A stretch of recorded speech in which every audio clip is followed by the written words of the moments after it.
Hello, I'm Bradley Croker. I'm with Star Farms, Star and Star Cotton Growers, Star Family Farms. It's all the same people. That's my family.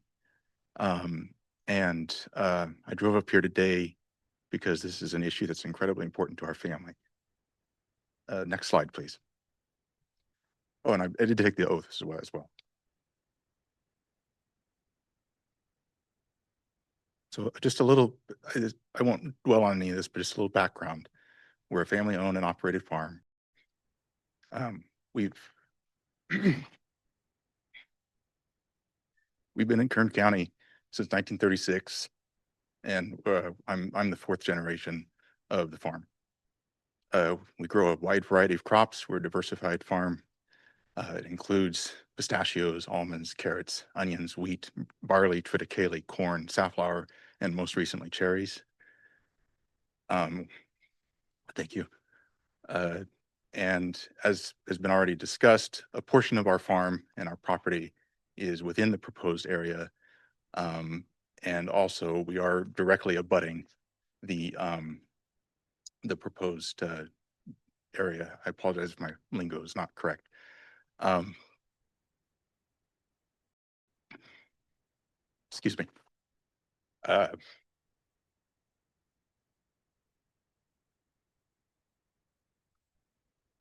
Take your time. thank you. So we were hit really hard by the drought that ended in 2022, and the report mentions that there were some almond trees or some orchards removed in that southernmost portion that's inside the area. That was as a result of that. We struggle very much with water supply. We are in some ways quite dependent on this state water project and the allocations that the DWR uh, provides for us each year. In 2021, I believe the allocation was 5% out of 100, and we had to abandon quite a few of our orchards, and we are working on rebuilding our farm, not quite from scratch. We managed to keep some of our pistachio trees alive, and we're building from there. Um, and I think that the photo that's being used in these is, not reflective of the current reality. We do maintain that 600 acres. We just recently planted 20 acres in that, we're approximately where that arrow is. And we're hoping to plant another 20 acres next year and 40 the year after that. Um, it's really frustrating to hear sorry for speaking this way, but some of the comments about even reading the report, nobody's reached out to us and asked us, what are we doing with our farm? Are we using the groundwater? Are we grazing animals? Like, nobody's asked, are you drinking the water? Right? I mean, we don't. I'm not saying that we do, but well, how do they know that? Right? We have wells. What's to stop me from drinking that water? You know? Um, so we haven't been consulted in any of this. I feel like somebody should have probably picked up the phone, either a staff member or somebody with Valley Waste, um, which is the old name of this company that is doing that. I should apologize. I meant Valley Water Management. Um, if you could go to the next slide, that'd be fine.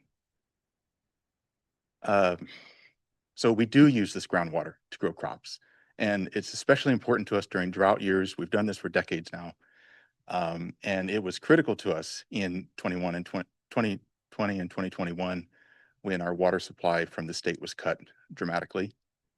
It is a common practice, not just for us, but for other landowners on the west side, to blend groundwater with surface water, which is coming from the aqueduct, to extend our limited surface water supplies. Um, if you blend the water down, yes, the TDS is very high, and even the boron is high. I acknowledge that. But if you blend it properly and you manage it properly, you can use this water for farming as a supplement. You wouldn't want to rely on it exclusively, but it is important to us. Uh, and then just as a final note on that point, the water can be used to keep things like pistachio trees alive. They take 12 years to reach full maturity. If you can keep them alive for a year or two during a severe drought and ride that out, and then when you have water again, you can give them water and you can flush out the salts and the boron from the soil, and you can keep your farm going. And I think this is something that's been ignored in all of the report that I've seen so far. Nobody's even mentioned this. Next slide, please. I just wanted to just maybe prove to people that, yeah, we do use this water and it's been documented. We've worked with the University of California. We've collaborated with researchers Blake Sandin and Dr. Louise Ferguson for 10 years to allow them to, well, basically it was a collaborative effort to do experimentation and determine the usability of the well water. We did the experiment on both pistachio and cotton. We used to grow cotton a lot more. We don't grow it currently, or we haven't for a while, but we always are evaluating that as an option. We're watching prices and we're looking at our water supply, and we're trying to make our crop decisions based on the reality, which changes year to year, or we can't even predict what it will be a decade or 2 decades from now. So I just want to make that point too, because I've seen in the report a few times, well, they're not growing cotton. Well, maybe we will again someday. The price of cotton is very geopolitically dependent, and you never know where things are going to go. We have all of our equipment. We're ready to plant almost any time. So anyway, this is just looking at 3 different situations where we were using aqueduct water, a 50-50 blend, and straight well water. And you can see, there wasn't really a statistical difference between the 3 in terms of yield. That's the second to last column over there. And this was published in the UC Berkeley Technical Completion as a UC Berkeley Technical Completion Report in 2004, which I will note is a few decades after 1989 and 1974, which are the latest research things that are being used. Like, this information would even be available to them in terms of what salinity is actually tolerable to cotton, right? Like, agricultural research is evolving all the time. And there's constantly new work that's being done to determine salinity levels that are, tolerable salinity levels. And there are breeders who work very hard to develop new varieties of crops that are salt tolerant. And that work is ongoing continuously. So, I mean, what's true today may not be true again 10 or 20 years from now. So I just want to have the board keep that in mind, because any pollution that occurs is going to last, hopefully not forever, but it can last a very, very long time. And it's important to us that we at least have these options available to us. Next slide, please. This is another, just real quick, also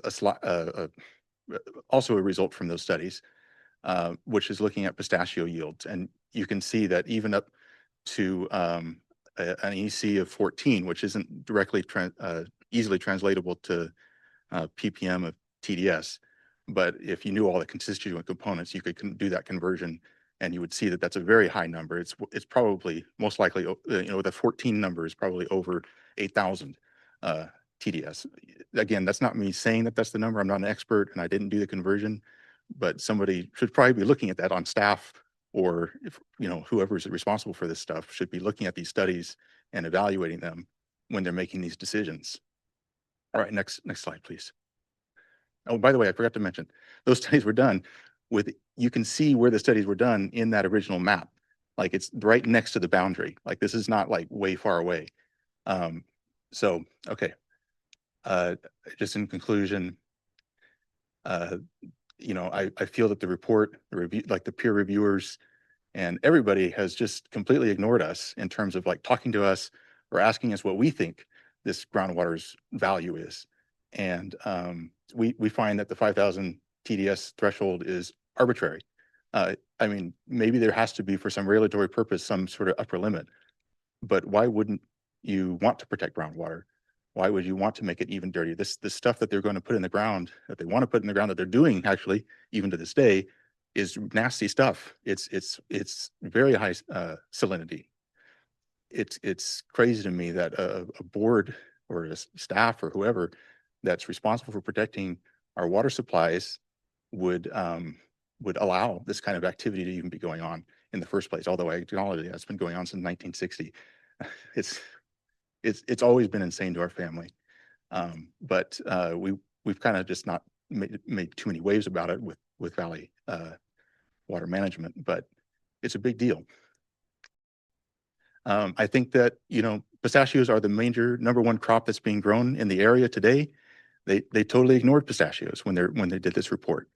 They focus on cotton, and for some reason that seems to be their main focus. But there's plenty of other crops that are have a higher salinity tolerance, and we reserve the right to grow those crops. Like if economics shift, if water supplies shift, whatever it takes, we're going to want to try to survive as long as we can and as best we can. And we reject the idea that, oh, well, these crops aren't grown there today, so maybe they're never going to be grown there in the future. Okay. Yeah, no, thank you. Oh, and this picture, I didn't really expect it to be so relevant, but these are sheep on, our farm right there. I heard the lawyer for the Valley Water Group, say, oh, well, there's no evidence of grazing. Well, there's some evidence right there. It's anyway, that's just another example of how we haven't been consulted in any capacity. Anyway, so I just, in conclusion, we don't want to see any reduction in regulations to protect our groundwater. We oppose any of the changes. We don't even really want to see, at least for our property, if nothing else, we don't even want to see any of the uses de-designated. I don't know that we have a say on anybody else's property, but for us, we'd at least like to leave ours out. I don't know. I guess that's all I got to say, and I really appreciate your time. Thank you. Thank you, Mr. Croker, and let's acknowledge the long distance you had to drive today to make your comments known, and we appreciate. For questions or? Yeah, does anybody have any questions for Mr. Croker at this point? Thank you. If we have any, we can call you back up. I certainly will be looking at staff to address the points that Mr. Croker has raised in the staff response in closing statement. So, Mindy, do we have any more speakers?